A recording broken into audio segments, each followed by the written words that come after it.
Sarvopanishad Gavo Dogda Gopala Nandana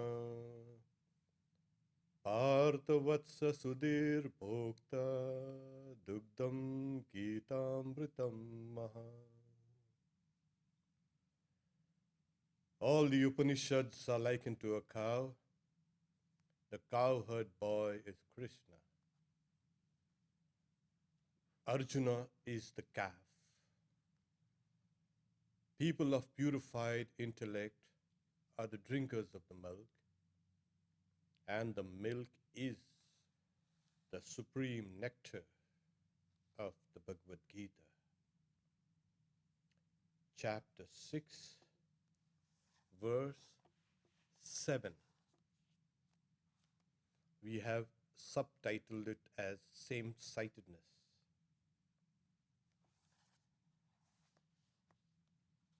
The self-disciplined and serene person's supreme self is manifest in cold and heat, pleasure and pain, as also in honor and dishonor.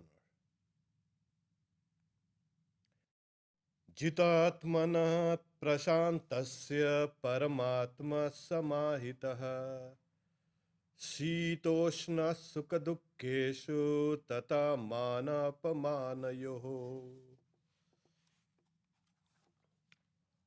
So we have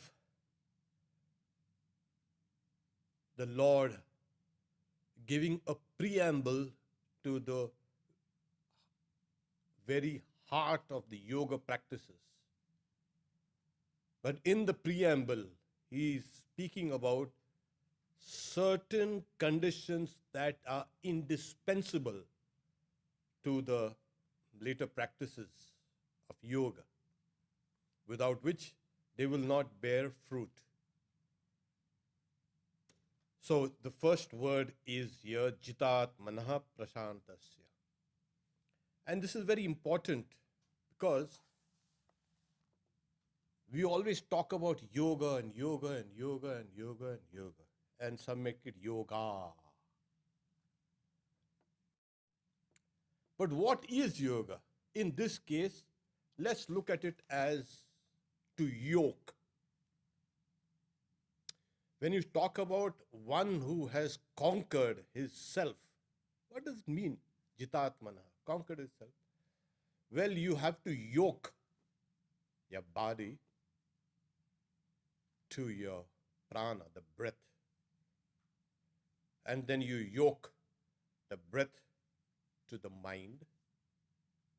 And then you yoke the mind to the intellect. It's a gradual lifting yourself up, stage by stage by stage by stage. So how do we do that?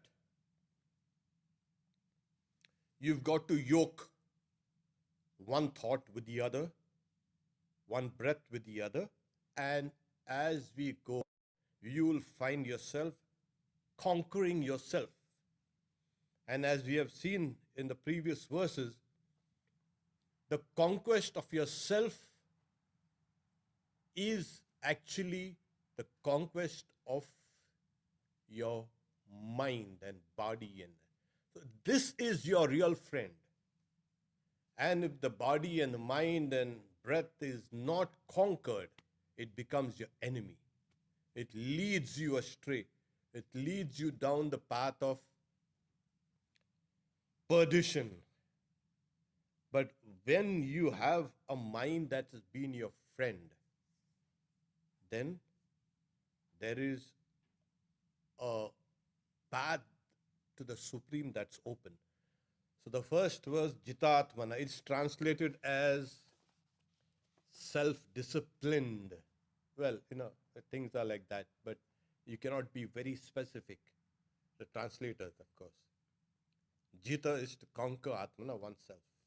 So you have various layers of yourself, of your personality. You conquer one with the other. Prashantasya, one who is calm and placid and peaceful. Pra and Shanta. We say Shanti, Shanti, Shanti. Peace, peace, peace, peace. So here we have this person.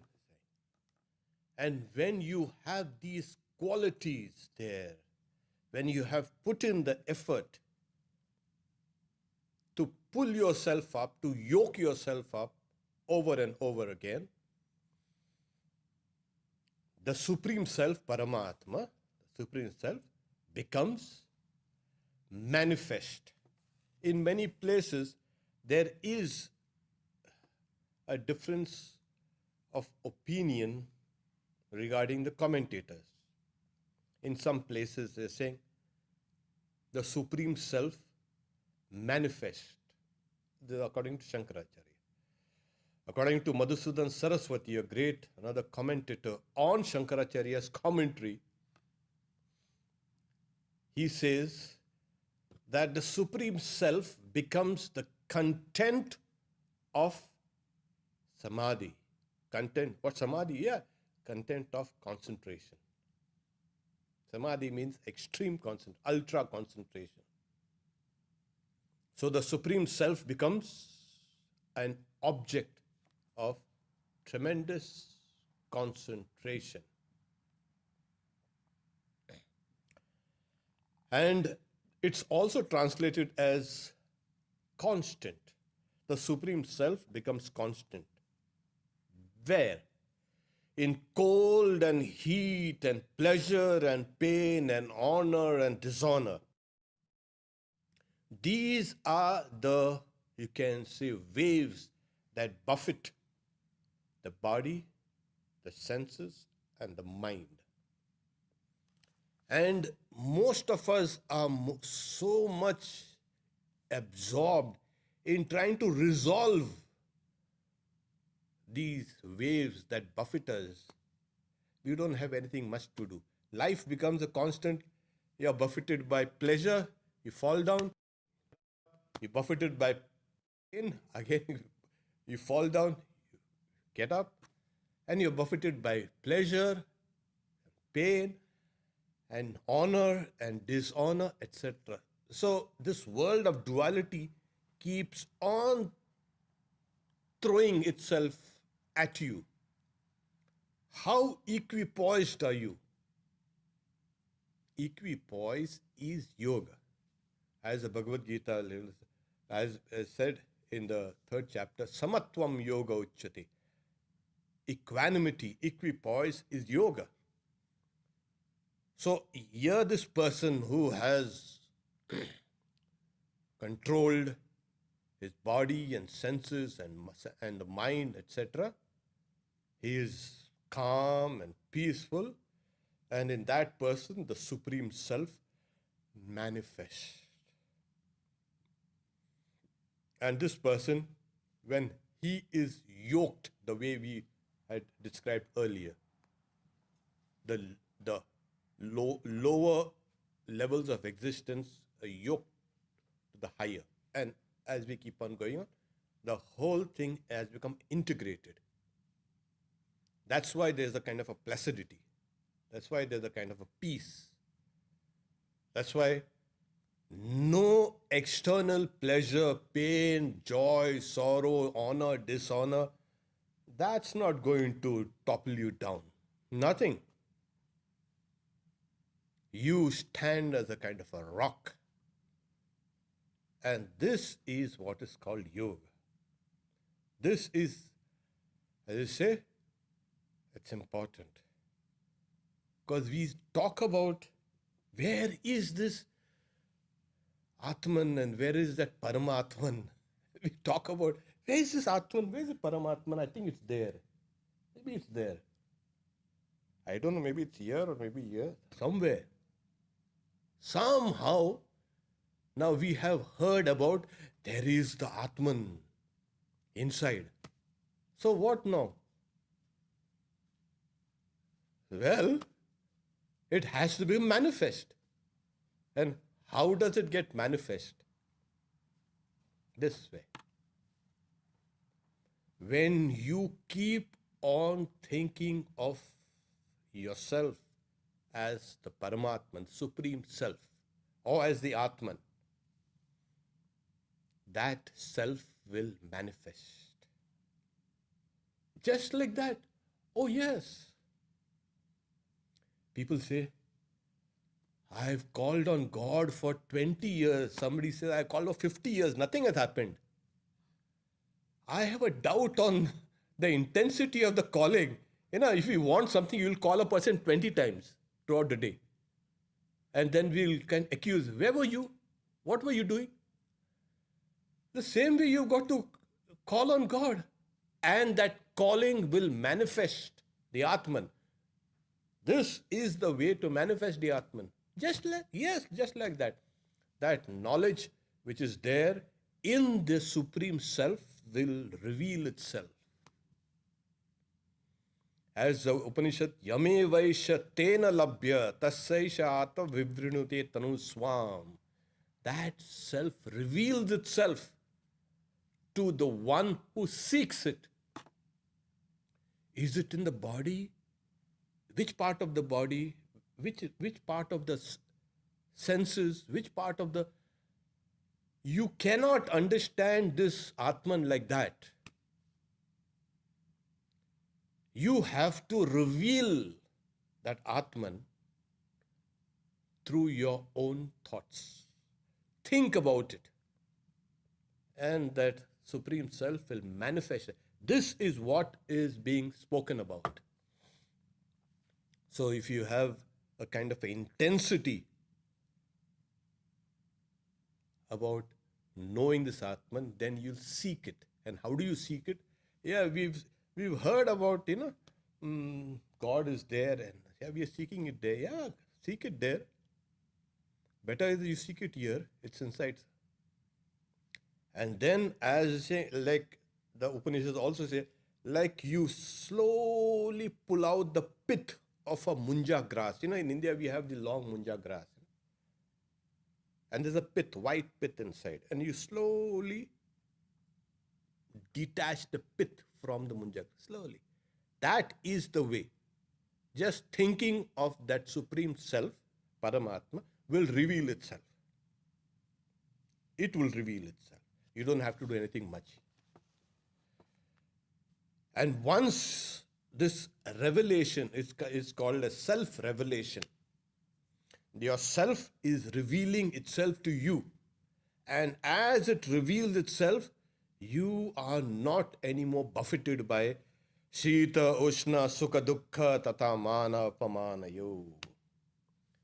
In cold and heat and pain and pleasure and honor and dishonor. This world of duality has lost its power over you. As long as you have not revealed your Supreme Self, or the Supreme Self has not revealed itself, then you will always be buffeted. So this is the meaning of the seventh one.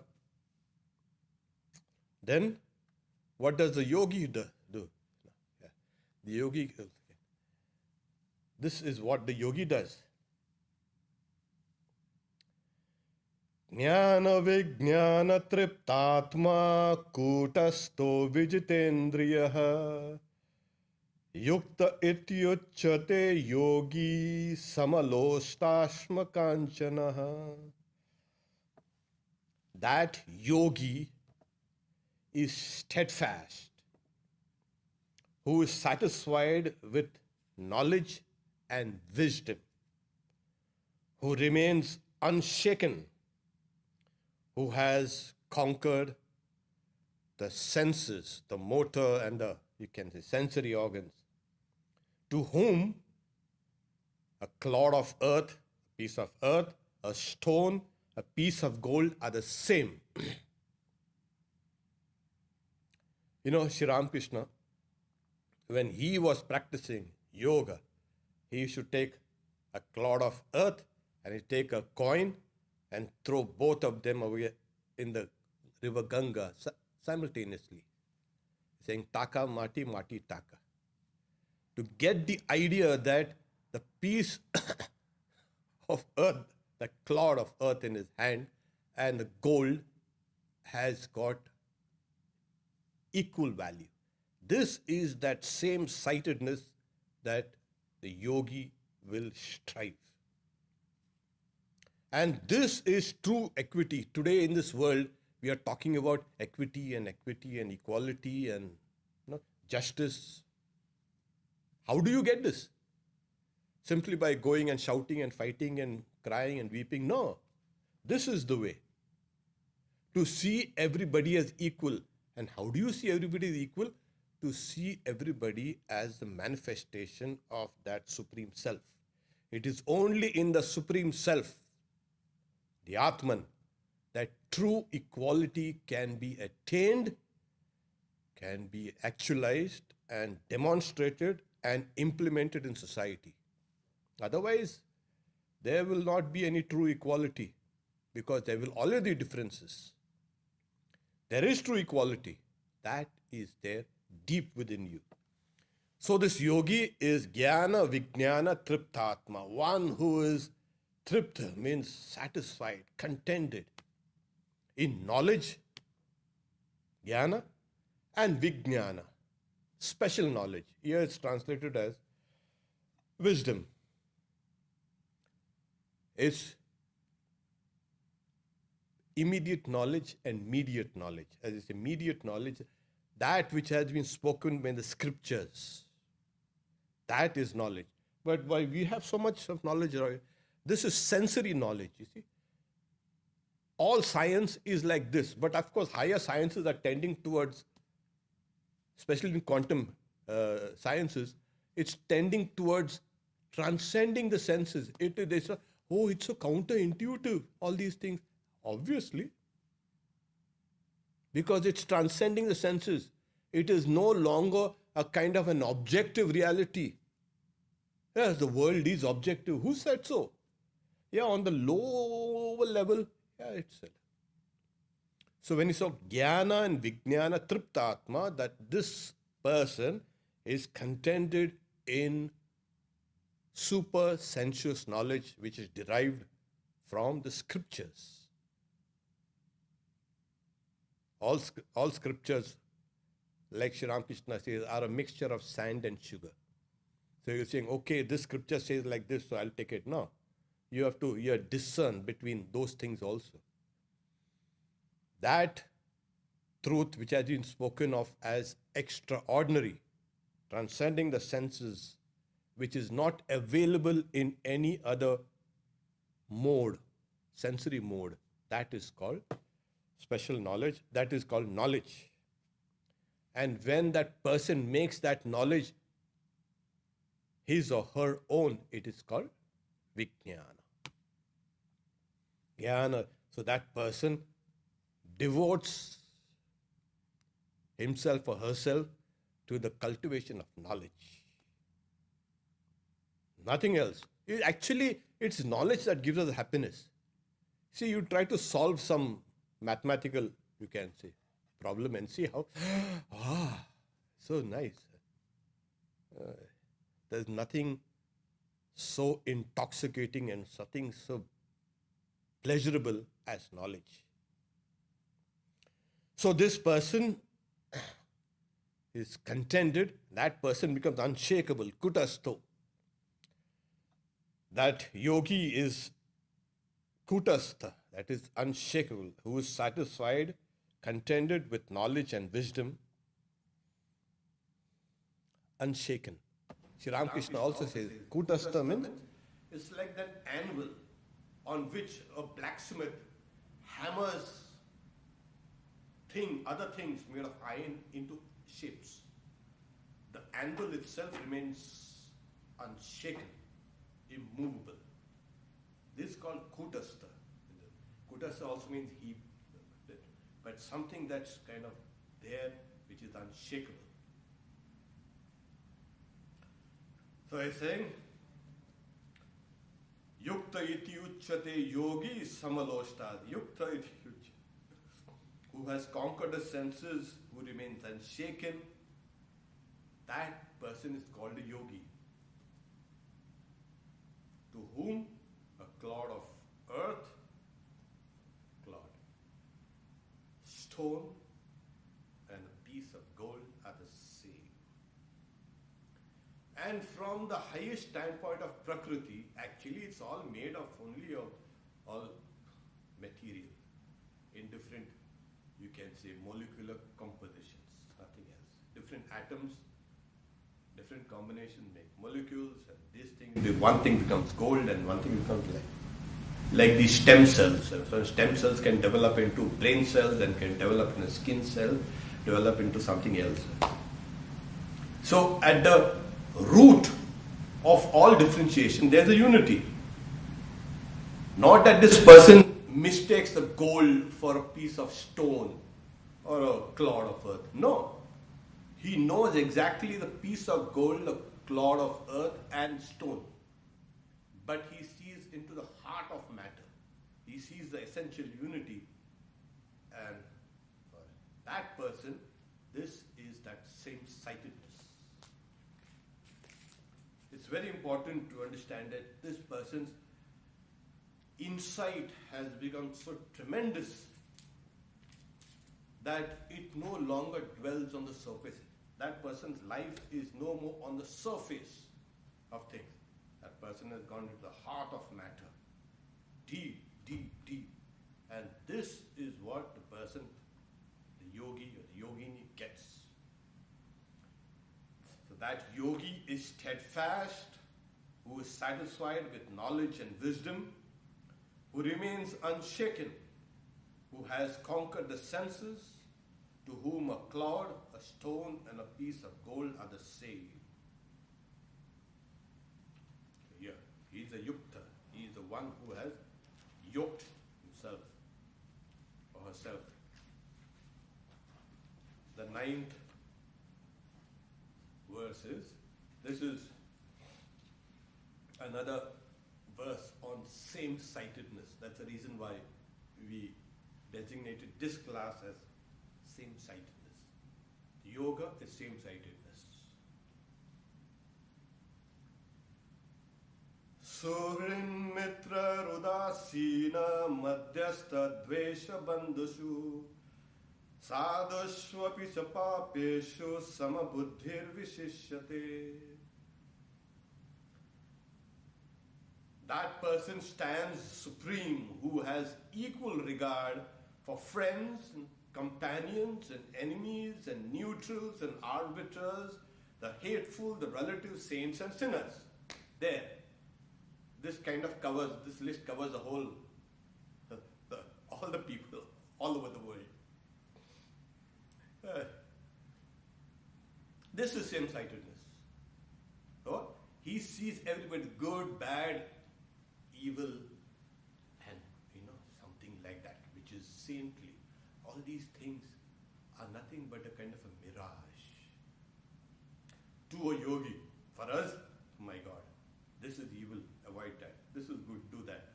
For us it is, vidhi and nished. That is, you have to engage with this, and that nished you want to disengage with that. Certain things you have to disengage, certain things you have to engage. But after doing all these things, this person arrives at this state to whom everybody and everything is the same. Friends and companions and enemies and neutrals, arbiters, the hateful, the relative, saints and sinners. Surin, benefactor, actually is more like a benefactor. One who is a benefactor without any thought of kind of reward. Do it for somebody without thinking of something, I should get something in return. Mitra, Surin, Mitra is a friend. You do it, people do it out of love for others. Udasina, neutral. I'm not interested in your good and your bad and all. I'm not. Leave me alone, leave me in peace. I don't want this. So these are Udasina. Madhyastha, these are arbiters. That is, they arbitrate between two persons or parties. Madhyastha. So you have these people who are they try to bring things together, harmonize. They are like, they are not fence sitters. No, Madhyastha is like, no. They try to see the good and bring these people together. Dvesha, those who are, can say, spiteful, whom we love to dislike. And Dvesha, Bandhushu. Bandhushu, relatives, close relatives and all this, friends. Sadhushapi, the good people. And the evil, Papeshu. Samabuddhi, that is Samabuddhi. This, your intelligence becomes Sama. What is Sama? Equal. Generally we look at the world and we start immediately, this mind and senses, they keep on evaluating. Saying, oh, that person has no values. No, that person also does not have values, he has values. He or she has values. We are constantly evaluating things. This translation is bad. This is okay, better. This mic is better than that mic. This camera is better than that camera. This light is better. Constantly. We are constantly discriminating. We are constantly evaluating. We are constantly judging. It is the way we arrive at knowledge. Comparison is one of the 6 ways of knowing. It is comparison. You compare one thing with the other, you derive knowledge. So, this is better than this is better than this is new, this is old, this is bad, this is good. Constantly. So this yogi has cut the very heart of that idea of comparing things, evaluating things, judging things from the externals. Like we said, that person has got at the heart of matter. To him or her, everybody is the same, because that Supreme Self has manifested or is manifesting within. And as the Supreme Self becomes manifested, all these things outside will appear like this. Say, Swamiji in one place he said, somebody accuses him of, you don't know how to go about in the US,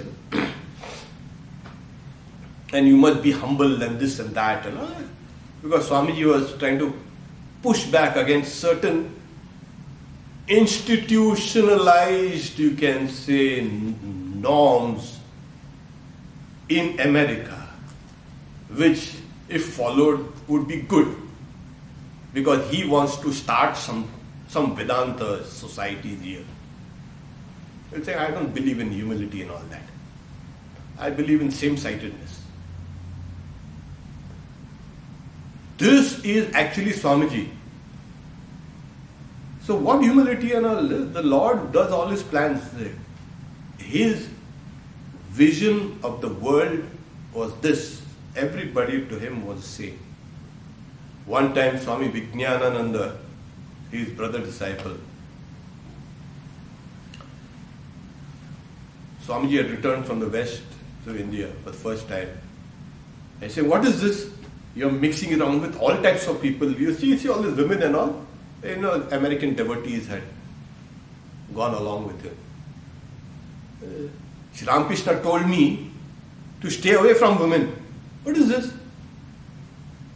So Swamiji became red in the face.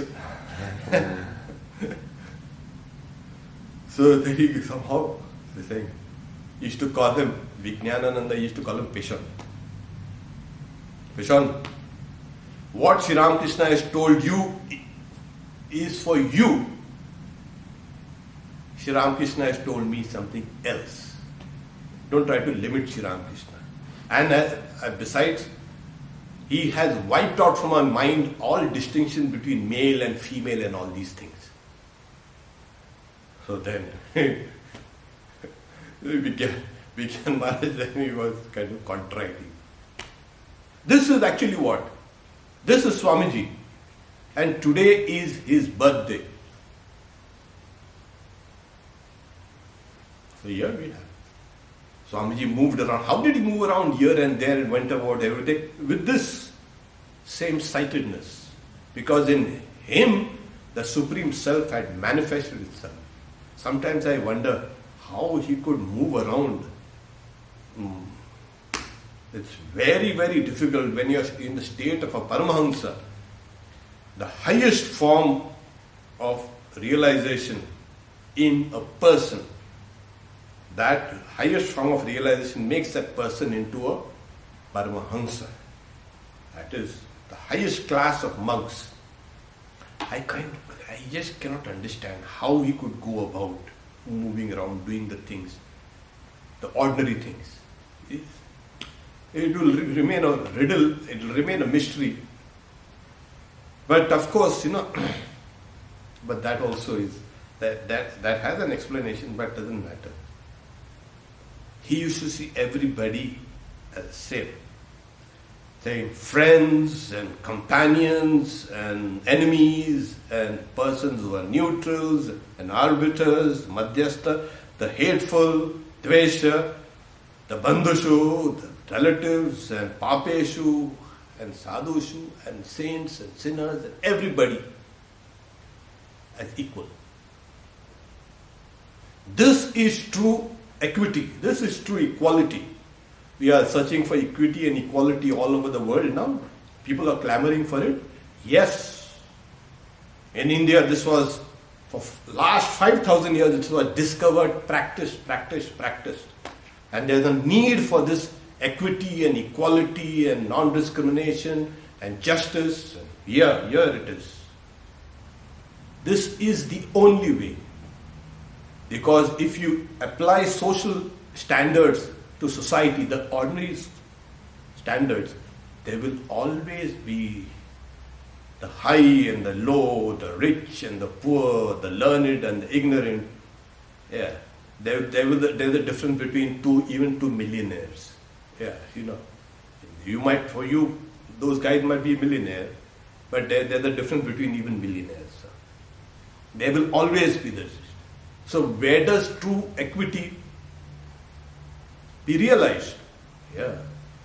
As the Supreme Self is getting manifest, gradually, you will see through that light of the Supreme Self, that sense, that equality will come to you. Samadarshana, same-sightedness. This same-sightedness is today extremely important to our social health, economic health, political health, and all health, and physical health and mental health and everything. Otherwise, too much of distinctions is making people insane. Why do you think all these problems are there in society? Because society is emphasizing this kind of distinctions over and over and over and over again. And there's a constant fight towards sameness, and there's a constant fight towards disintegration. So this is a constant battle that's going on. The world is tossing us about, buffeting us about. So the more sameness comes in our vision, like Swamiji, the more it will be. That's why in his Swamiji, in his hymn to Shri Ramakrishna, Premarpana Samadarshana, Shri Ramakrishna was that Samadarshana. Same side. He offered his love to all. Premarpana. And this is same-sightedness. When you love everybody equally everywhere. Otherwise, your love will always be tainted with this. Little this, little that, little this. This is Shri Ramakrishna. And of course, we had his principal disciple, Swami Vivekananda. The world is blessed because he came. We don't really understand his life and the impact it has had on history.